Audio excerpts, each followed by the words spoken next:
What's up guys, Chris Allen with Chris Allen Fitness. Welcome to part 2 of my fat burning workout with bands. And now, on to the intro.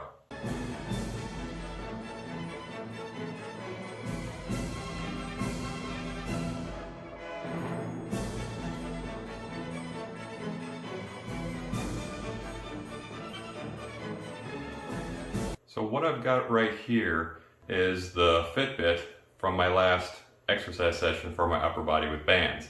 As you can see by looking at it, it says my average heart rate was 115 beats per minute and I maxed out at 147. As to how accurate it is when it's waving around on my arm, who knows, but another way to verify that something is happening in the workout. So I made this video to answer 3 basic questions. Question number 1, how does this burn fat? Number 2, why bands?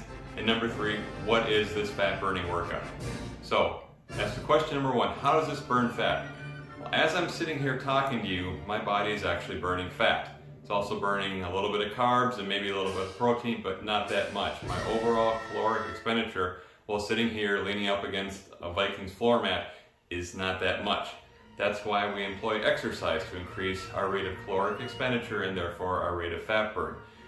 Common forms are steady state cardio, such as on a treadmill, riding a bike, or going for a jog.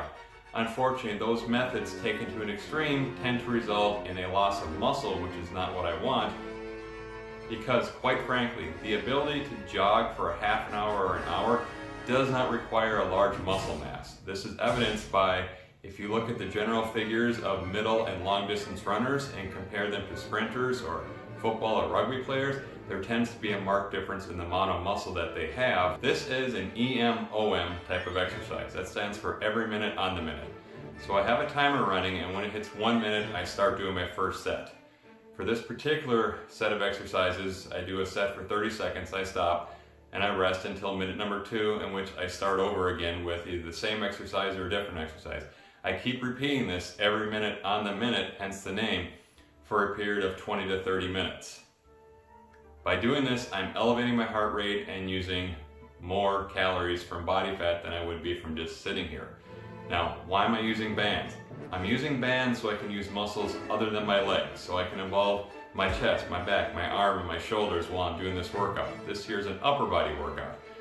With bands, since I'm doing an exercise, basically a pushing exercise first, followed by a pulling exercise, if I were to use this with dumbbells, there's a chance that I'd have to change the weight during the exercise. Basically, the amount of weight that I'd be comfortable using for 30 seconds of chest press is going to be more than the amount of weight I could use for a 30-second of a bent over row. So even though I have power blocks and they're pretty quick to change the weights, once I start getting sweaty, it's going to be difficult to get the weight change and come back and start the next exercise in less than 30 seconds. So the other option is I use a weight that is too light for one body part, but just heavy enough for the other body part, kind of like a weird Goldilocks thing. So by using bands, I can avoid this because I can increase or decrease the tension simply by stepping further away from the anchor point as I'm doing the exercise. Now, this specific exercises I'm doing is I start off with a set of horizontal pushes followed by horizontal pulls.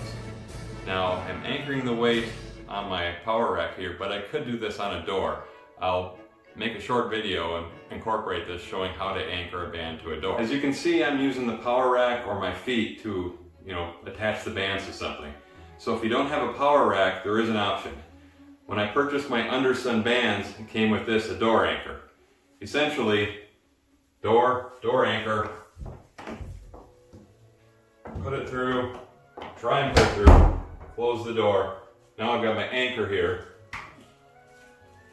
and I can run the band on through it, and now, as you see, I can stretch the band and I've got an anchored point of resistance. You'll note I've anchored the band in such a fashion that as I'm pulling, I'm actually pulling the door even more shut or closed than it really is. Do not anchor the band and pull on it in such a fashion that the door will open.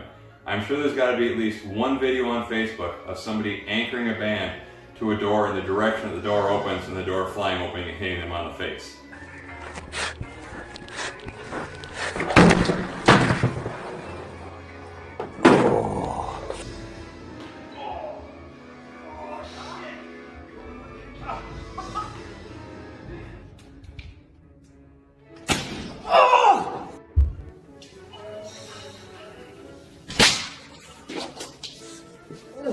we're just going to make this quick. Our discussion topic. So I start off doing a horizontal chest press. Because I'm standing up, I'm having to engage my core muscles as well as my glutes and legs to hold my body in place so I don't basically bend over backwards. So I'm not only using my triceps, my pecs, and my shoulders, but also a good chunk of my entire body musculature to perform the exercise. Do it for 30 seconds, wait 30 seconds, turn around and do a horizontal row.